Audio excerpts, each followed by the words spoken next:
to your point, I agree. I would only hope we would seek additional counsel. I would hope that not necessarily it has to be me, but somebody like me to give perspective. Absolutely. Yes, this man is down. Yes, she may be down. Maybe she's the primary breadwinner. Maybe that situation, it is a difficult spot. But you guys did sign up for the good and the bad, right? So how can we better support each other to keep their family intact? Because that's the best thing that we can do in this time. So imagine if there's two people like that. You're so clear about who you are as people. And then when you decide to be in a relationship, to be married, and then on top of that to have children, the foundation that you have is continuous development. Yeah. It's like a business. Like, in order to have a thriving business, you need to have a team around you that's going to continuously develop the business.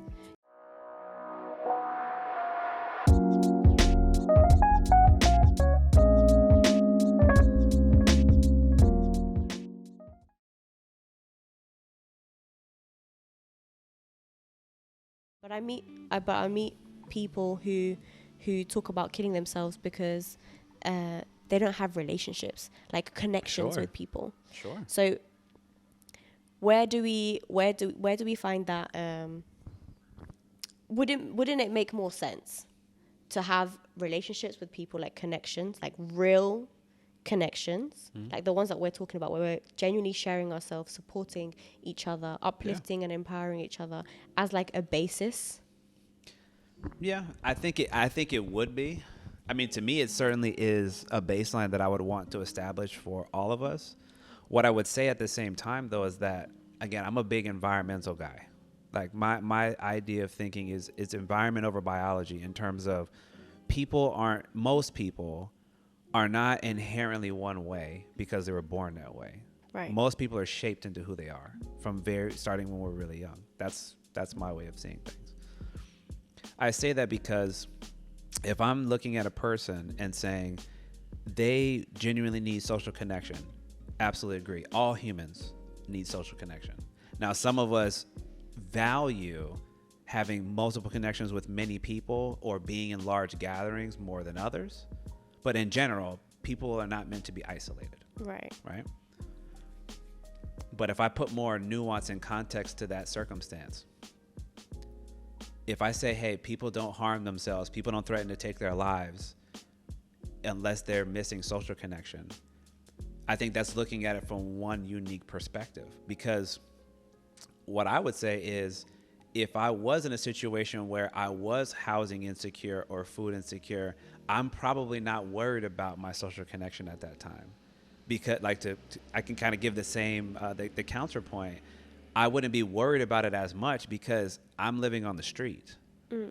Like, even if I wanted social connection right now, I might not be able to get it, because I don't know how it is in the UK, but I will speak for in America. We tend to not treat housing insecure people that great. So I don't think that most people who are on the street, their primary concern is, I need more people to care about me. I'm sure that it would be better if people did, but I think their step one would be like, I need to get a home so I can get food, so I can have some stability, like a baseline, what we're talking about. And then it would be easier for me to have some confidence to actually converse with another person and try to build a relationship. If you get what I mean. Like, I would be looking at the other conditions around that as well, not just, do you need this? Yes, I agree. You need that. We all do. Social connection is vitally important. But at the same time, in this specific scenario, if I'm missing those fundamental pieces, it's going to be hard for me to care that I don't have that. Because all I can see is, I'm hungry. I have no roof and it's raining. You know, I don't have any power.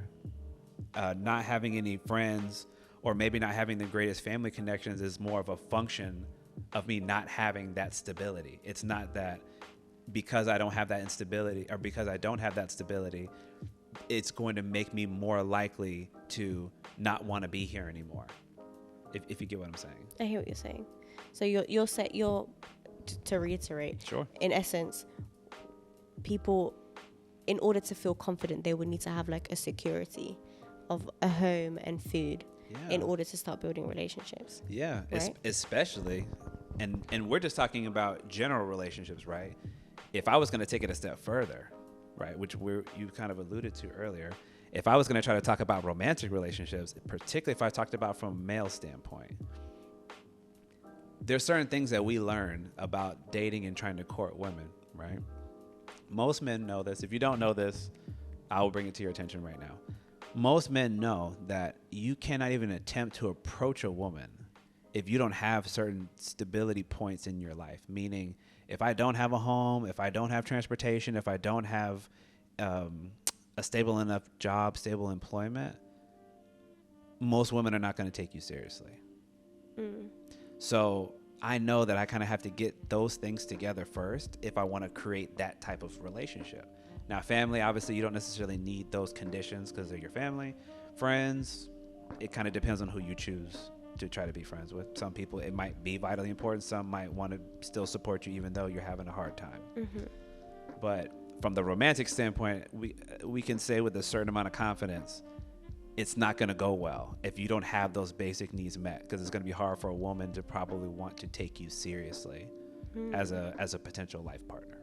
It's so interesting you say that, because from the previous point that you made and this point, one thing that I can see with both of them is that there's a focus on what you have and what you're doing. And one thing that I really like seeing, and one thing that I practice is like the being. Sure. So like, yeah, we all have certain set of circumstances or whatever, and we are all doing a few things in order to accomplish, combat, or stop whatever it is that we want or do not want. Right. But then do we ever focus on the being? Like you mentioned earlier, in order to be confident, I need to have this and I need to do that. Do you though? And in order to be in a happy, loving relationship, I need to have this and I need to do that. But do you though? I think what I would say is, I think there's certain things that are, even though we might not want to admit it, there's certain things that are conditional. And this could be my experience, but this is both, I'm speaking both of my personal and my professional experience. So let me use an example of like marriage. It's very commonplace in married couples and relationships, if they're experiencing distress, marital distress, meaning there's a risk that they may split, separate, or divorce. If there's great financial distress, maybe the husband's having a hard time with his job, or there's a risk of him being terminated, that can put a high level of stress on the family unit as a whole, and then the primary relationship, the husband and the wife, or the boyfriend and girlfriend, right? That comes down to stability. Right. If I don't have that stability, it's hard to have that foundation to then build upon, to have that real significant relationship. So then she may ponder if she wants to stick around, because she might be thinking, I'm not saying every woman would, but she might be thinking, I don't know if I want to stay connected to this person if they can't find a way to get out of this or to remedy the situation. So doesn't that go back to who you're being? So like, for example, you mentioned financial stability. So say you're in a relationship and you're married to someone, and you're significant. Okay, I'll use myself as an example. Sure.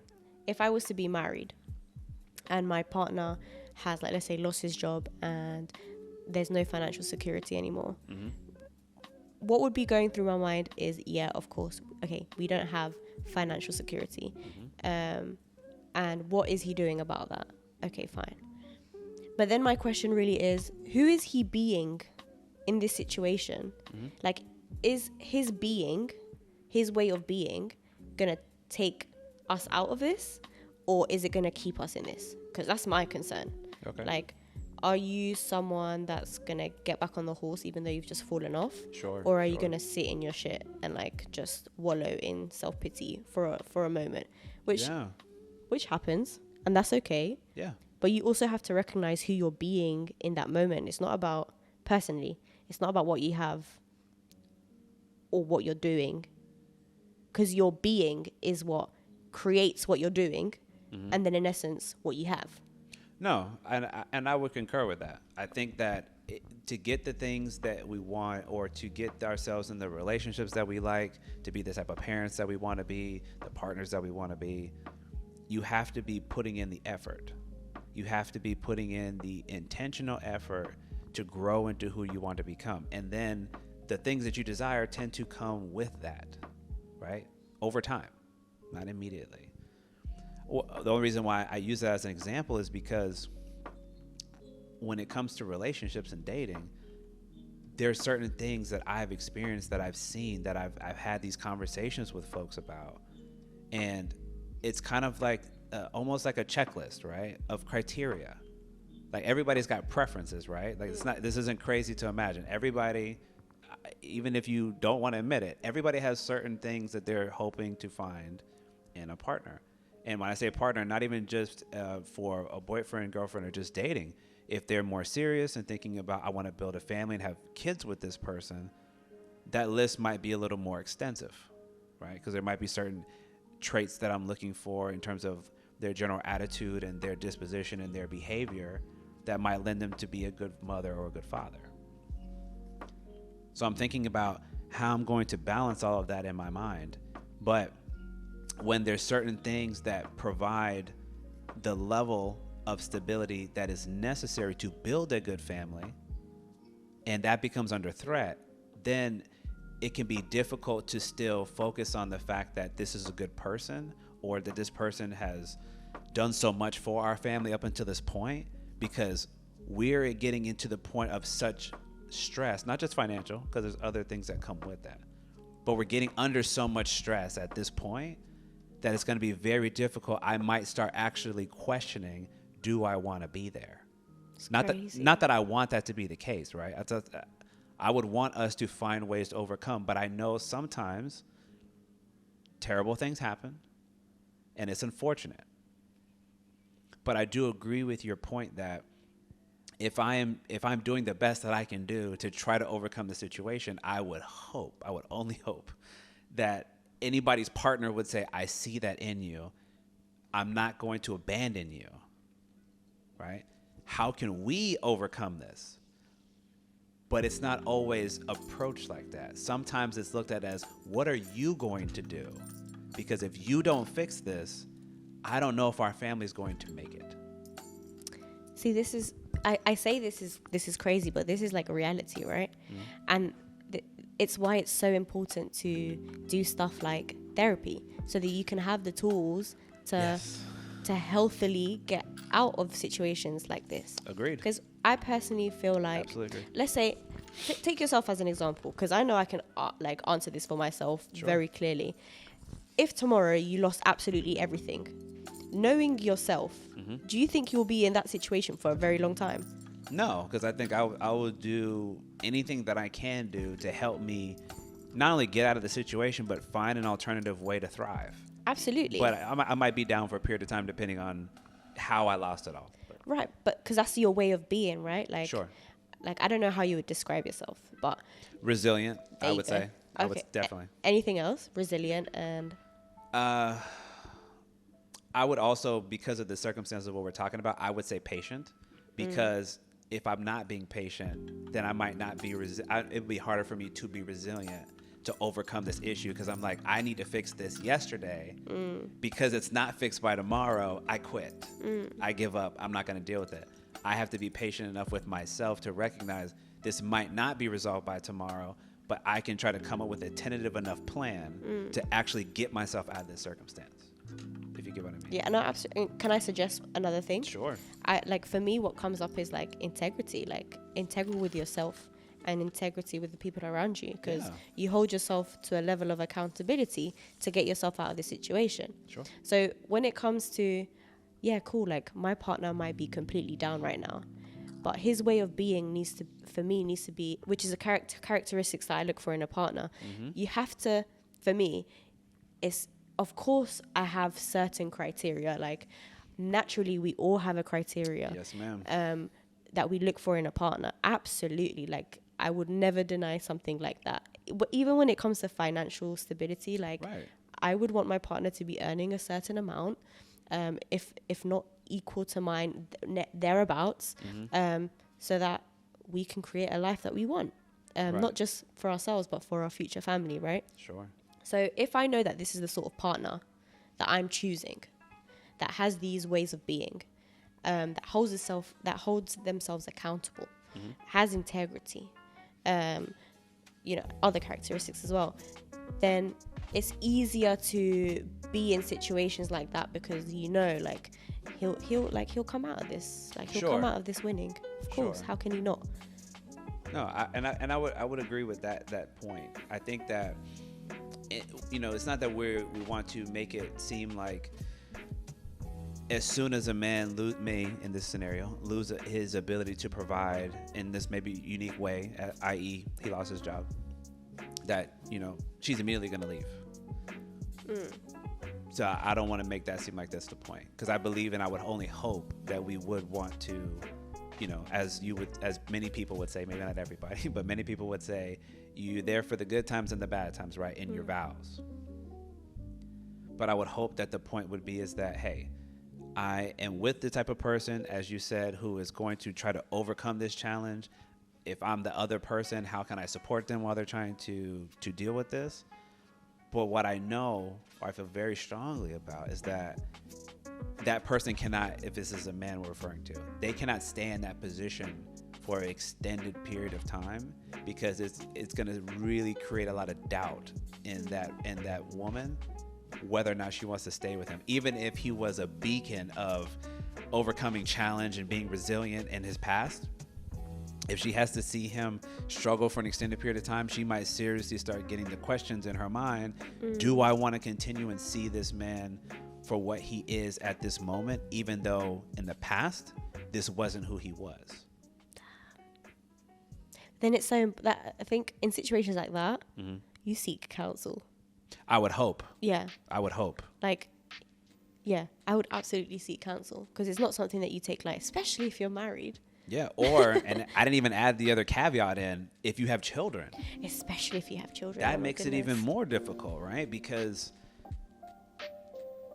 you don't want to have to, I don't even want to say have, let me scratch that. You don't want to think that that's the best option. Is that, this person isn't figuring it out anymore. So maybe we are better off not being with him in my scenario.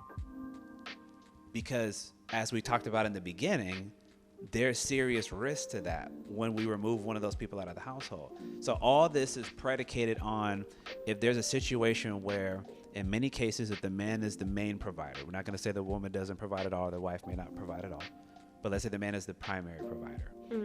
If he loses his ability to provide the way that he normally would, that if he is unable to secure new employment or seriously remedy the situation after an extended period of time, there might be significant doubt in his partner's mind, where she may seriously question if she wants to be there, even if there's kids there, even if there's children there. And so, to your point, I agree. I would only hope we would seek additional counsel. I would hope that not necessarily it has to be me, but somebody like me to give perspective. Absolutely. Yes, this man is down. Yes, she may be down. Maybe she's the primary breadwinner. Maybe that situation, it is a difficult spot. But you guys did sign up for the good and the bad, right? So how can we better support each other to keep their family intact? Because that's the best thing that we can do in this time, to ride this wave, to ride it through. Because it doesn't have to your point, what I feel like I'm understanding from you, you don't have to stay down. You might need some more support so that you can get up back on the horse, so to speak. Yeah, absolutely. And I think the beauty of personal development, seeking out therapy and guidance for yourself, is that you're so clear about who you are as a person. So imagine if there's two people like that. You're so clear about who you are as people. And then when you decide to be in a relationship, to be married, and then on top of that to have children, the foundation that you have is continuous development. Yeah. It's like a business. Like, in order to have a thriving business, you need to have a team around you that's going to continuously develop the business. You need to Agreed. have ideas flowing through, and you need outside perspectives, Love that. and you need to have the tools to really combat life, because life is a roller coaster. It's not easy out here. Oh man, truer words never spoken.